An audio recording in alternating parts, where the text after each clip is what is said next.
Salam, hörmətli izləyicilərimiz. Bugünkü izahımız İsa Hüseynovun Zəhər hekayəsi ilə bağlı olacaq. Videomuza başlamamışdan əvvəl kanalımıza abunə olmağı və videomuzu da bəyənməyi unutmayaq. Yallah başlayaq. Zəhər. Meşədə qəribə bir sükut vardı. Nə bir quş ötürdü, nə bir yarpaq tərpənirdi. Meşəbəyi Mirqasım yəhərdə çəpəki oturub papağının dalını qaldırıb mahnı oxuyurdu. Ancaq bu dəfə kefdən oxumurdu. Bu dəfə meşəbəyinin sözləri nə qədər oynaqdsa, səsi bir o qədər də qəmli idi. Kədərli demək olmaz, çünki bu 60 yaşlı pəhləvan cüssəli adam məhz kədərə qalib gəlmək niyyəti ilə papağının dalını qaldırıb çərşənbə günündə çeşmə başında gözüm bir alagöz xanıma düşdü deyirdi. Deməli, burada düşdü qoşmasını oxuyur Aşıq Ələsgərən. Qaşını oynatdı, gözündən güldü, deyirdi. Özünün isə gözləri tez-tez dolub boşardı. Çünki bu gün meşəbəyi meşə ilə vidalaşmağa çıxmışdı. Deməli, meşəbəyi nə üçün gəlmişdi? Meşə ilə vidalaşmaq üçün həmişə kimi şən deyildi, bikef idi. Və burada Aşıq Ələsgərin düşdü qoşmasını öz-özünə oxuyur. Mahnı axıra çatdı. Meşəbəyinin yadına bir bayatı düşdü. Ancaq o, ayrılıqdan, ölümdən danışan bu bayatını dərhal unutmağa çalışdı. Deməli, düşə bilər ki, Aşıq Meşəbəyi Mirqasım bayatı da deyir, qoşma deyir və dalacanda bayatı deyir, ancaq səhvdir. Yəni burada qoşmanı deyir, lakin bayatı yadına düşür, ancaq bu niyə demir bunu? Çünki ayrılıqdan, ölümdən bəhs edir. Ona görə də demir bunu. Səhərdən axşamacan, bəzən hətta gecə yarısınacan çiynində gəzdirdiyi sanki bədəninin ayrılmaz bir əzasına çevrilmiş çantası indi çiynini üzüb salırdı. Çevrilmiş çantası indi çiynini üzüb salırdı. Yayın 30-35 dərəcə istisində belə geyməyə adət etdiyi çəkmələri indi bu sərin payız günündə elə bil oda dönüb ayaqlarını yandırırdı. Lakin Meşəbəy dərhal bunları unutmağa çalışdı. Papağını bu dəfə arxaya itələyib yəhərdən qamətini düzəltdi. Şeh və xəzəl qoxusu ilə dolu havada dərindən nəfəs aldı. Altından keçdiyi qoca palıdın yarpaqlarını, sonra göy ürgənin dərisi işıldayan dolu qüvvətli çiyninə və dalğalı yanına baxdı. Deməli, göy ürgə nədir burada? Meşəbəy Mirqasımın atının adıdır, göy ürgə. Belə-belə işlər, ay göy ürgə, belə-belə işlər deyə 60 yaşında birinci dəfə buradan öz-özünə danışmağa başladı. Deməli, bu gecə yatırıq, qalxırıq, bu da eləyir 2 gün. 3 deyən gün lent kəsilir, şülüz açılır, su gəlir, meşəmiz qalır suyun altında. Göy ürgənin yerişi meşəbəyinin xoşuna gəlmədi. Ürgə daşsız, kəsəksiz, dümdüz talanın ortasında birdəncə büdrədi. Meşəbəyinin oğlunun biri raykom katibi idi. Bir oğlu Bakıda oxumaqdaydı. 10 illiyi bu il qurtarmış, son 5 isə indi artıq başa çatmaqda olan bənd tikintisində işlər. Deməli, Meşəbəyinin nəymiş? 3 dənə oğlu varmış. Biri raykom katibidir, biri tələbədir, biri isə məktəbi təzə qurtarıbdır. Bütün atalar kimi o da öz oğullarını sevirdi. Ürgənin dümdüz yerdəcə büdrəməsi, üstəlik də bir-iki kərə öskürməsi Meşəbəyini narahat etdi. Lakin qarşıdakı böyük itki bu narahatlığı tezcə unutdurdu. Meşəbəy cilovu tərpədib iri qabaqlı əli ilə ürgənin çiynini şappıldatdı. Büdrəmə, büdrəmə, fikir eləmə, qadan alım dedi. Bəndi çəkənlər, meşəni suyun altına qoyanlar mənim öz bağlarımdır. Deyirlər su daha əfsəldir. Suyumuz olsa deyirlər ilan mələyən düzlərə 100 belə meşələr salacaq. Elə bilirsən salmayacaqlar, salacaqlar, ay göy ürgə, salacaqlar. O günü, o dövrəni biz də görəcək. 100 yaşında at belinə qalxıb meşəbəlik eləməyinin atasına lənət. Deməli, Meşəbəyi burada narahat olmur meşənin dalında. Narahat olur, amma öz oğlanları, yəni buranı sökdüyü üçün, dağıtdığı üçün meşəni çox da əsəbi deyil və hələ də yeni salınacaq meşələrdə hələ də meşəbəyi eləmək niyyətindədir. Meşəbəy yenə papağının dalını qaldırır, yenə oxumağa başladı. Ay duman gəl keç bu yerlərdən, bu yerlər təzə bar eyləsin. Həm gözlərim görsün səni, həm könlüm nübar eyləsin. Çox düşünmədən bədahətən Aşığın sözlərini dəyişdirə-dəyişdirə xeyli oxuduqdan sonra yenə də ömründə birinci dəfə burada kimsəsiz meşə içində öz-özünə qəhqəhə çəkdi. Aşıq Abbas dağ adamı idi, dağlardan danışır. Mən aran adamıyam, arandan danışıram. Abbas deyirdi, könlüm qubar eyləsin, mən deyirəm, könlüm nübar eyləsin. Hansımız yaxşı yerik, ay göy ürgə. Ürgə bir də büdrədi. Meşəbəyi də təəccübləndi. Əşi sənə nə oldu, ay zalım balası deyə birdən hirslənib qışqırdı. Nə olub sən də bir yandan köfümüzə soğan doğrayırsan? Allahın bəndənin hayfını səndən alaram. Atamın göru haqqı. Ürgəyə hətta bir şallaq da çəkdi. Lakin əvvəllər Meşəbəyi əlini tərpətməmiş yerindən oynayan Ürgə indi heç tiksinmədi də. Onun yalnız qulaqları qımıldandı. Bir də çiyninin dərisi titrədi. Meşəbəyi köksünü ötürdü. Dərdimə şərik çıxırsan, ay nədir ay Allahın heyvanı. Ürgə başını endirib yavaş-yavaş addımlayırdı. Meşəbəyi də başını sinəsinə əydi. Çiyinlərinə sallandı. Beli donqarlandı. Doğrudanmı Göy Ürgə onun dərdinə şərik çıxırdı? Belə-belə işlər ay Göy Ürgə deyə o asta yorğun səslə təkrarladı və daha səsini çıxartmadı. Meşədə qəribə sükut vardı. Nə bir quş ötürdü, nə bir yarpaq tərpənirdi. Meşəbəyi heç Ürgənin ayaqlarının tapıltılarını da eşitmirdi. İndi o ürəyində oxuyurdu. Nələr gəldi, nələr keçdi bu dünyadan deyirdi. Birdən Göy Ürgə dayandı. Meşəbəyi diksinib qabağa, sonra ətrafa baxdı. Lakin uzaq mənzilli yola çıxanda Göy Ürgə adətən tanış adama filan rast gəlməsə dayanmazdı. Lakin Meşəbəyi ətrafda lal-dinməz ağacların başqa heç nə görmədi. Göy Ürgənin bu xasiyyəti vardı. Belində yəhərin taqqırı açılanda və ya qırılanda dərhal dayanıb sahibini xəbərdarlıq edərdi. Meşəbəyi əlini tapqırlara atdı. Bir dəyişiklik hiss etmədi. Bəs Göy Ürgəyə nə olmuşdu? O yəhərdən yerə atıldı. Ürgənin dodaqları arasında sarımtıl köpük görünürdü. Meşəbəyi əsla çiyrənmədən ovucu ilə köpüyü sildi. Və deməli əvvəl at sonuna görmür. Atın yəhəri atıldığı üçün düşür yerə və atın ağzından köpük gəldiyini görür. Əlini burnuna yaxınlaşdırıb qoxuladı. Köpükdən asırqal iyi gəldi. O Ürgənin gözlərinə baxdı. Bu iri göyçək gözlər iztirabla dolu idi. Ürgənin dodaqları arasında yenə sarımtıl köpük gəlirdi. Meşəbəyi bir daha köpüyü qoxladı və sarımsaq qoxusunu xatırladan iyi təkrar hiss etdi. Göy Ürgə hardasa asırqal yemişdi, zəhərlənmişdi. Meşəbəyi çox yaxşı bilir ki, dərhal tədbir tökməsə Göy Ürgə buradaca onun gözünün qabağındaca yıxılıb ölə bilər.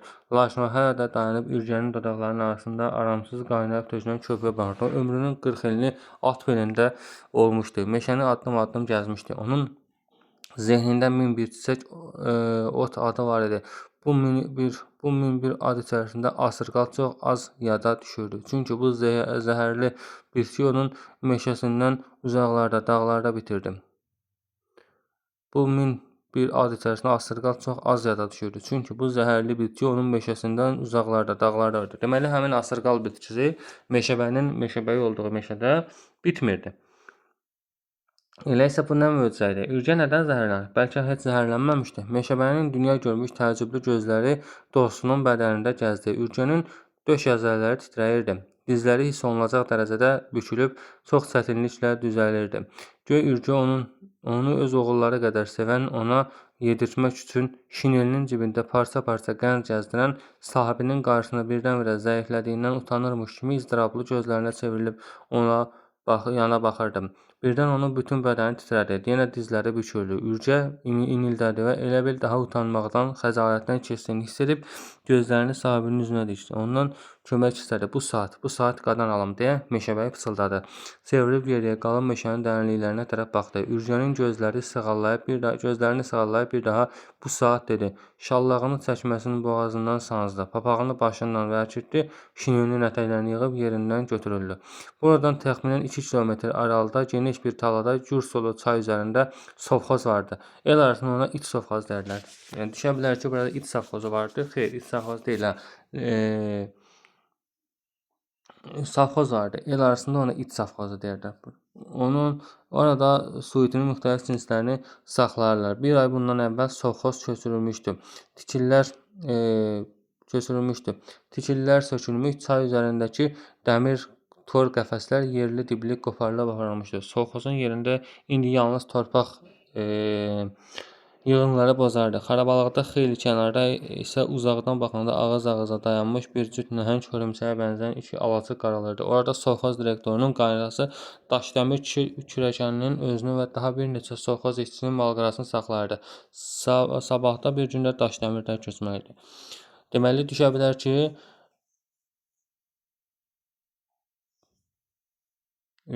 Daşdəmir sovxoz direktoru idi. Xeyr, o Daşdəmir sovxoz direktoru idi. Orada sovxoz direktorunun qaynatası, yəni sovxoz direktorunun qaynatası da Daşdəmir.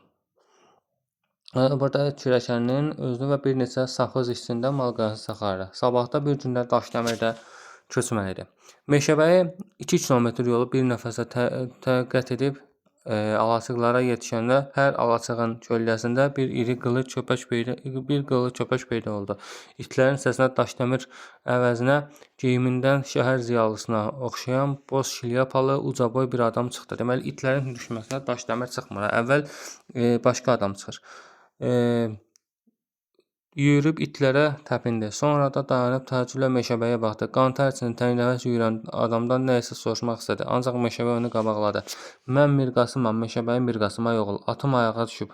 Atım ağıya düşüb. Mən səni burada birinci dəfədir ki görürəm. Bağışla, tanış olsalım yoxdur. Bir vedrə süd lazımdır. Daşdəmir, hanı gözüm dəymir. Nə olub hə Mirqasım? Döşün niyə atlanır?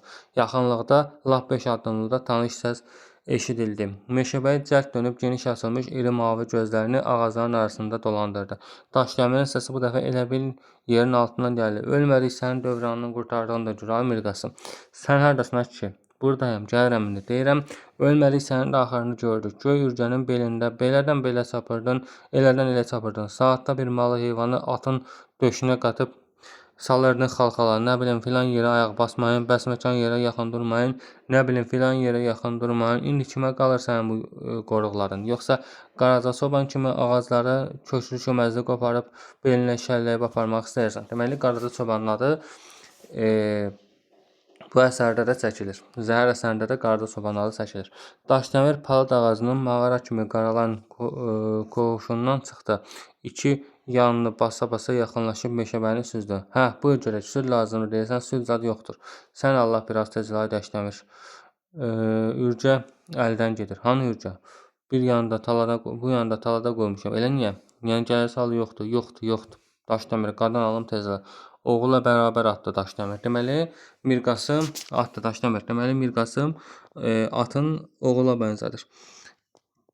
Gənc kənarda dayanıb siqaret çəkirdi. İtlərin şırvanmasından məlum idi ki, oğlan burada təzə adam deyildi. Meşəbəy üçün bu saat hər dəqiqə qiymətli. O ötən günləri yada salıb söhbəti uzadan adamın tələsməyəcəyini hiss edib gəncə baxdı. Gənc dərhal siqaretini yerə atdı. Mən gətirərəm deyib alaçıqlara tərəf yüyürdü.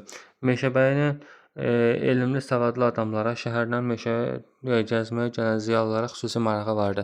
Yaşlı talalarda, bulaq başında, ağac kölgəsində onu süfrəyə dəvət edən ziyalıların hərəsi onun ürəyində bir cürə xatirə qoyub gedərdi.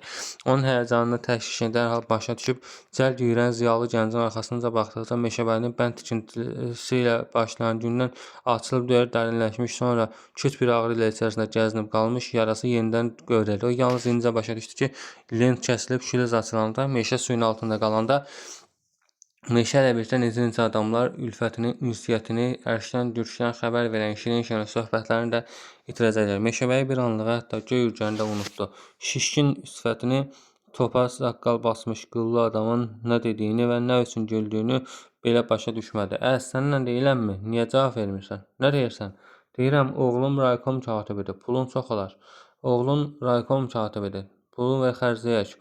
Meşəbəyinin qaşları çaldı. Sənin də kürəkəninin sovxoz direktorudur. Deməli, sənin də pulun çoxdur. Mənim torbamın dibi deşikdir. Elə niyə? Bilmirsən? Bu bir-iki baş normadan artıq heyvan saxlaram deyin. Hər yoldan ötən rüşvət istəyir. Pulu torbanın üstündə qoyuram, altdan oyana gəlir. Sənin özünə neçə kərə qonaq eləmişəm. Yadından çıxıb. Deməli, mənə də rüşvət edirdin. Daşdəmir güldü. Bəs sən necə fikirləşirdin? Nə bilir, nə? İşim keçmədi, amma mən bir içəri yedirtmərəm. Meşəbəyə fikir dağınıq halında səbirsizlə alçalara tərəf baxdı. Oğlanın vedrə ilə gəldiyini gördü, itlərə mırıldaşmağa əhəmiyyət vermədən onun qabağına yeridi. Çox sağ ol, qadan alım. Dəyməz əmi, deyə nəzakətlə gülümsünüb vedrəni ehtiyatla irəli uzatdı. Əli vedrənin soyuq qulpuna toxunanda Meşəbəyin ürəyinə sərinlik gəldi. Fikrən indi o artıq göy ürgənin yanında idi. Bu göyçək xeyirxah oğlan da Daşdəmir də onun yanında idilər. Köməkləşib ürgəni yıxmışdılar. Zorla süd içirirdilər. Bu fikirdə birdən vedrənin böyrü üstə gördükdə Meşəbəy təəccüblə çevrilib ağzını geniş açaraq qaqıldayan Daşdəmirə baxdı. Süd axıb göy otların arasına hopurdu. İtlər cumub südü yalayırdı. Daşdəmir səy gülürdü. Deməli, südü ata içirmirlər. Daşdəmir yox, Mirqasım, üzr istəyirəm, Mirqasım südü xəyalında aparır, ata içirdir. Yəni oğlan gətirəndə südü, o şəhərdən gələn oğlan südü gətirəndə artıq Mirqasım xəyalən belə fikirləşir ki, artıq atı yıxıblar, südü içirdiblər. Amma realda elə olmur. Südü apara bilmir. Niyə apara bilmir? Daşdəmir bilə-bilə südü vurub dağıdır. Vallah bilmədim, ayağına toxundum, bir Qasım. Bir ürgə nə mənə şeydir, ondan ötürü belə yürüb qan tərəf atırsan.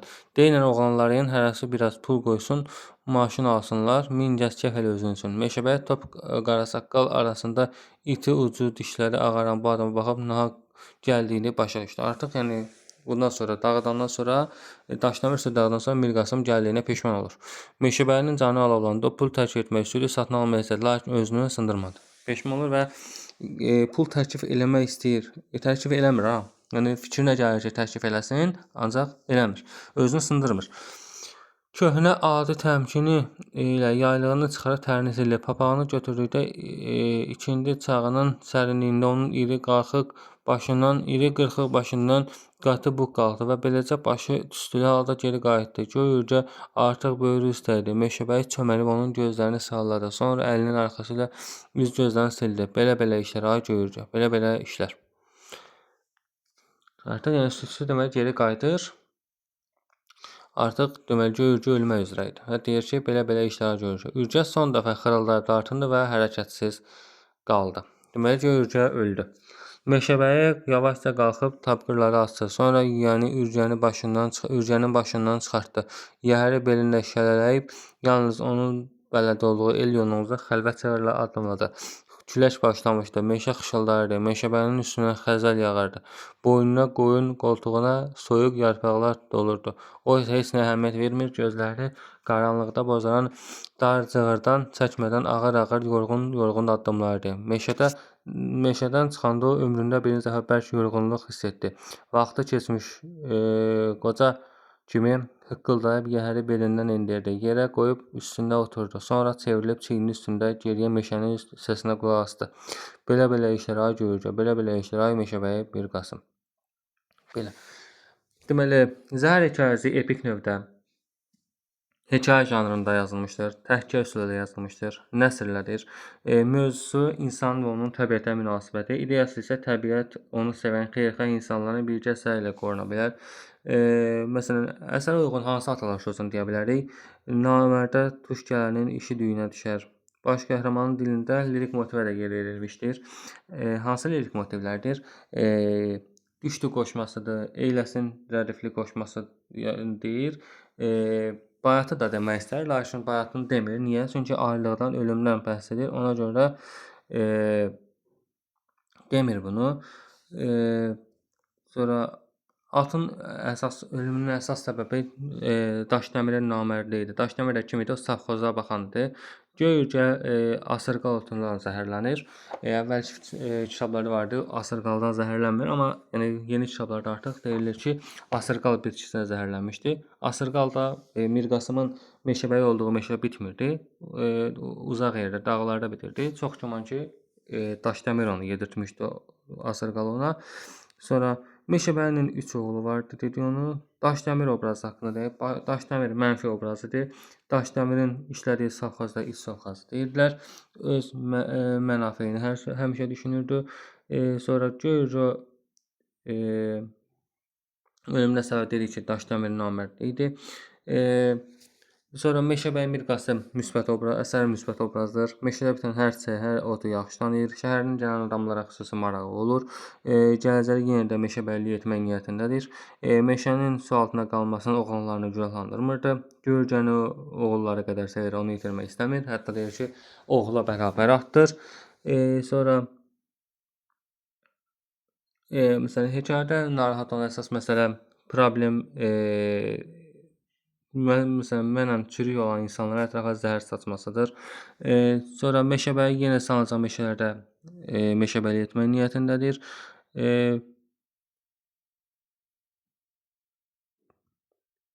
Sonra nə demək olar?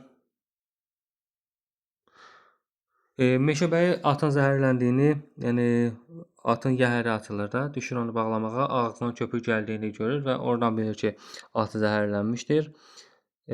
Sonra nə demək olar?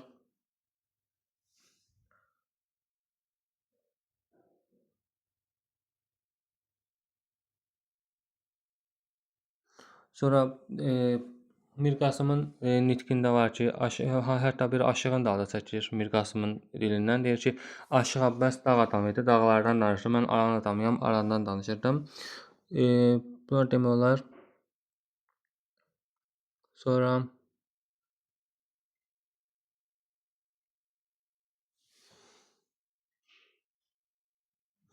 yəni dediyimiz kimi artıq yəni Meşəbəyi südü apara bilmir Göyürgənin yanına. O fikrən də, yəni fikrini də aparmışdı, içirtmişdi, lakin Daşdəmir buna mane olur. Südü dağıdır. Belə Daşdəmir yanına gəldiyi üçün, Mir Qasım Daşdəmirin yanına gəldiyi üçün peşman olur. İkinci dəfə süd istəmək fikrinə düşür, lakin istəmir. Yəni bu sadəcə fikrində idi, özünü sındırmır. Belə əsər haqqında deyəcəyimiz bu qədər. Videomuzu bəyəndinizsə, bəyən düyməsinə basmağı unutmayaq və kanala abunə olmağı da unutmayaq. Sağ olun.